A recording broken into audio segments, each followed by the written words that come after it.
Hey, listener, ready to dive into some serious evolutionary oddities?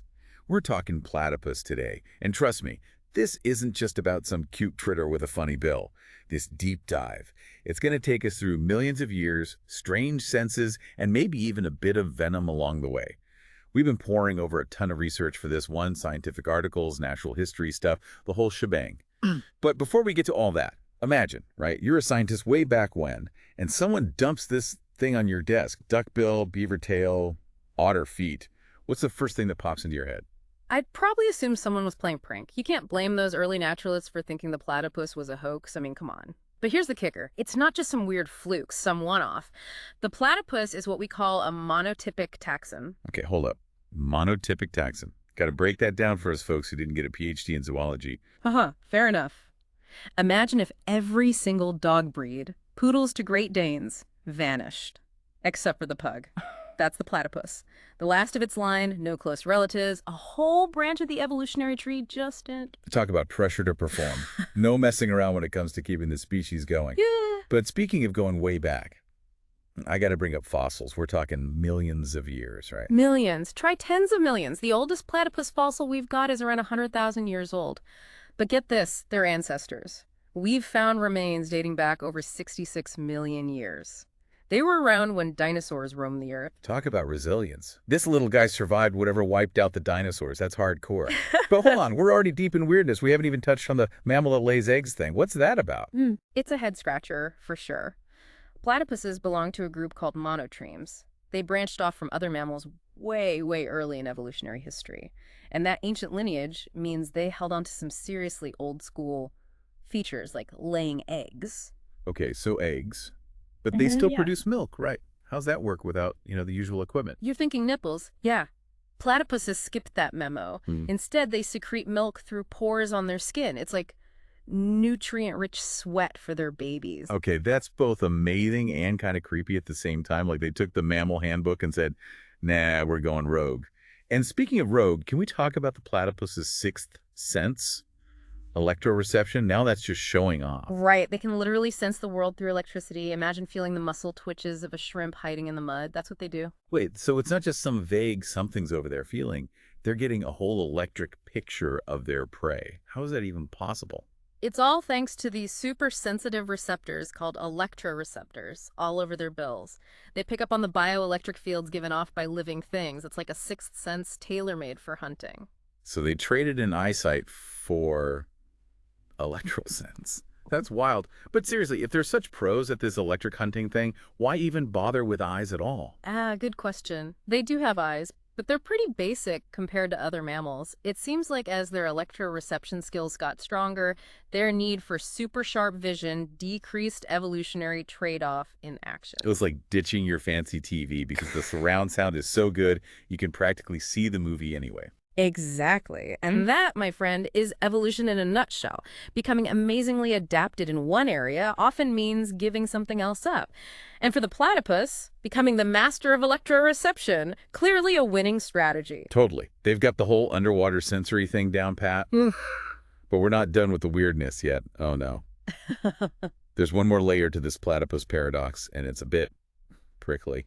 Literally. We got to talk about venom. Yes, the venomous spur. Not exactly what you picture when you think cute and cuddly, Rob. I'll say, it's not something you want to add to your list of things to encounter while swimming, that's for sure. You're telling me.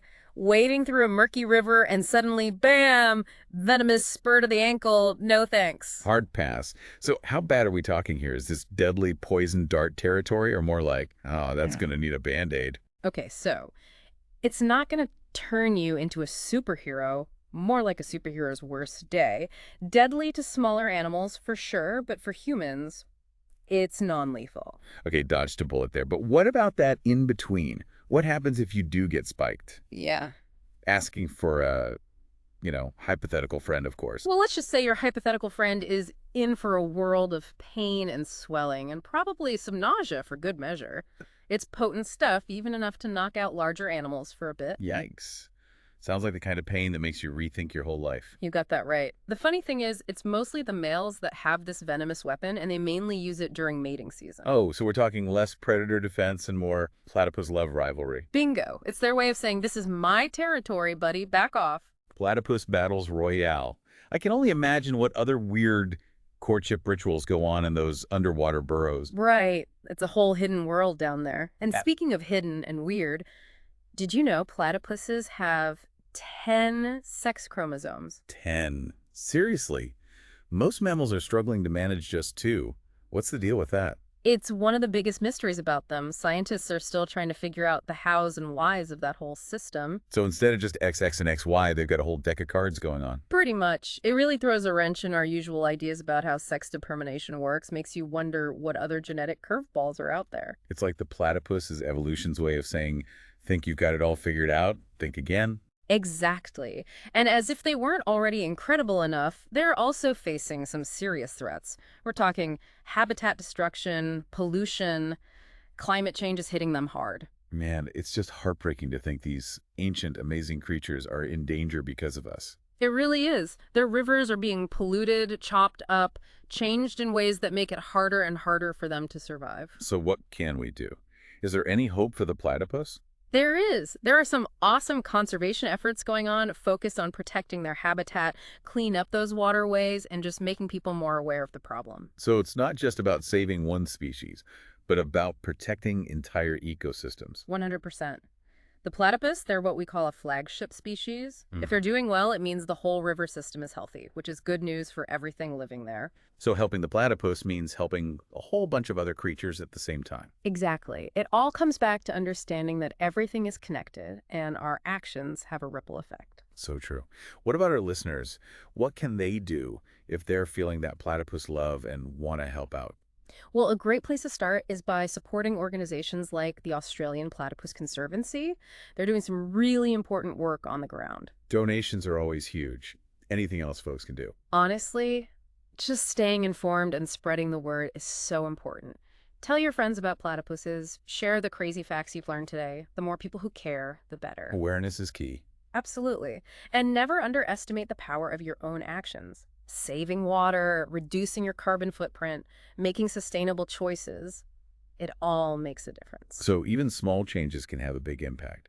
Exactly. Every little bit counts when it comes to protecting our planet and all its incredible life. It's like that ripple effect, right? Starting with something as simple as turning off the tap while you brush your teeth. Exactly. It all adds up. Well, on that hopeful note of collective action, I think it's time to wrap up this deep dive into the wonderful, weird, and occasionally venomous world of the platypus. It's been quite a ride. Yeah, it really makes you realize just how much we still don't know about the natural world. Absolutely. And the platypus is like the poster child for that. Every time you think you've got a handle on them, some new discovery pops up and blows everything wide open. Which I guess is a good thing, right? Keeps those scientific wheels turning. So for our listeners who are now hopefully as obsessed with platypuses as we are, what are some of those big mysteries scientists are still trying to crack? Well, we got to start with those 10 sex chromosomes, right? We've talked about how strange that is, but scientists are still trying to wrap their heads around exactly how it works, what kind of advantages it might give them. It's like they're working from a completely different genetic playbook. Totally. Makes you rethink this whole binary male-female thing, even in other animals. See? Mind-blowing. Evolution is full of surprises. What other platypus puzzles are keeping scientists up at night? Their venom is another big one. We know it's seriously powerful stuff, but figuring out its exact makeup, how it evolved, that's still a work in progress. Some researchers are even looking into potential medical uses. Wait, seriously? Like, platypus venom could hold the key to new medicines. Hey, you never know. Nature's got a way of coming up with some pretty ingenious solutions. And the platypus, with that crazy mix of ancient and modern traits, it's a goldmine of possibilities. It makes you wonder what other secrets are hidden in their DNA, just waiting to be discovered. Exactly. And that's what makes studying these guys so incredibly exciting. It's like taking a peek back in time, untangling the mysteries of evolution, and getting a glimpse of just how much potential the natural world really has. And a good reminder that even the weirdest, most primitive-looking creatures can be sources of amazing discoveries and innovations. Couldn't have said it better myself. The platypus is a true testament to the power of evolution, the importance of biodiversity, honestly, just the endless wonder of nature. Well said. It's been quite a journey, exploring the world of the platypus, the duck-billed wonder, with a sixth sense for electricity and a venomous kick. a creature that never fails to amaze. A true icon of the animal kingdom. So for everyone listening who's now itching to learn more, and trust me, you should check out our show notes. We've got links to all the fascinating research we talked about today. And in the meantime, stay curious, friends. You never know what mind-blowing creatures and discoveries are waiting just around the corner.